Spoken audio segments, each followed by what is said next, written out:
Հայաստանի երկրորդ և երրորդ նախագահների թիմերի հրապարակային բանավեճի վերաբերյալ այսօր խորհրդարանական թղթակիցներին մեկնաբանություն է տվել Հայաստան խմբակցության պատգամավոր Ագնես Ախամոյանը։ Ռոբերտ Քոչարյանի դեմ ներքաղաքական դաշտում և հարևան թշնամական պետությունում արշավը թափ է հավաքել նրա վերջին մեծ ասուլիսից հետո։ Կրկեր է բորբոքել երկրորդ նախագահի հատկապես այն հայտարարությունը, որ Հայաստան դաշինքը ծանրակշիռ մասնակցություն է ունենալու քաղաքական բոլոր գործընթացներին, լինեն դրանք արտահերթ թե հերթական ընտրություններ կամ փողոցային պայքար։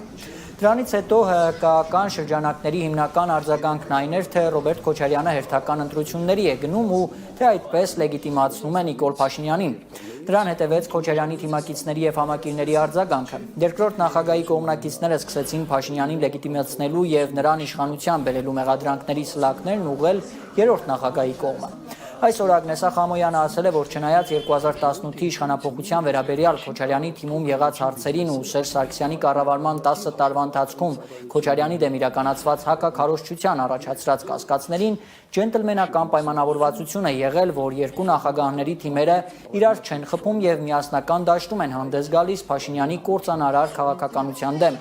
Սակայն երկրորդ նախագահի ասուլիսից հետո այդ պայմանավորվածությունը խախտվել է։ Առնվազն տպավորություն է, որ ասուլիսից հետո կոնսենսուս -1 է ձևավորվել և -1-ը Ռոբերտ Քոչարյանն է, ասել է պատգամավորը։ Նա արձագանքել է նաև ՀՀԿ փոխնախագահ Արմեն Աշոտյանի հոդվածին, որը նա վերնագրել էր այսպես.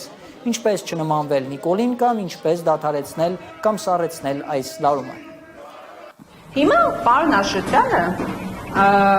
ի պատասխան են հարցադրումների, որ 2008-2018 թվականներին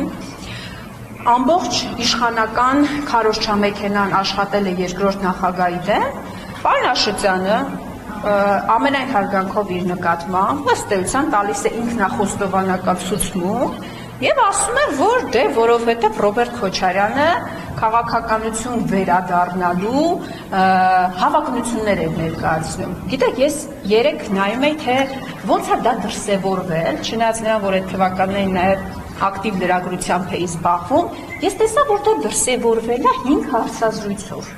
Այսինքն 2008-2018 թվականներին 5 հատ հարցազրույց է տվել Ռոբերտ Քոչարյանը։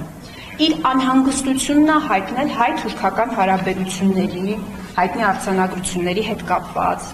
տնտեսության հետ կապված բազմաթիվ հարցադրումներ է հնչեցրել,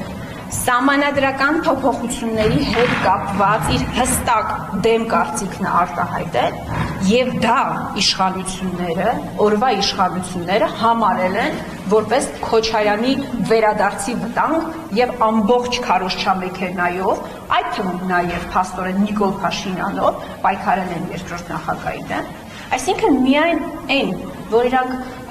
վտանգ են զգացել, մտածել են, որ Քոչարյանը կարող է վերադառնա, դրանով արդարացրել են իրենց գործունեությունը, դրանով արդարացրել են այն հակաքարոզչությունը, որ իրականացվել է երկրորդ նախագահի դեմ 2008-2018 թվականներին, բայց սրա մասին մենք չենք խոսել առաջինը։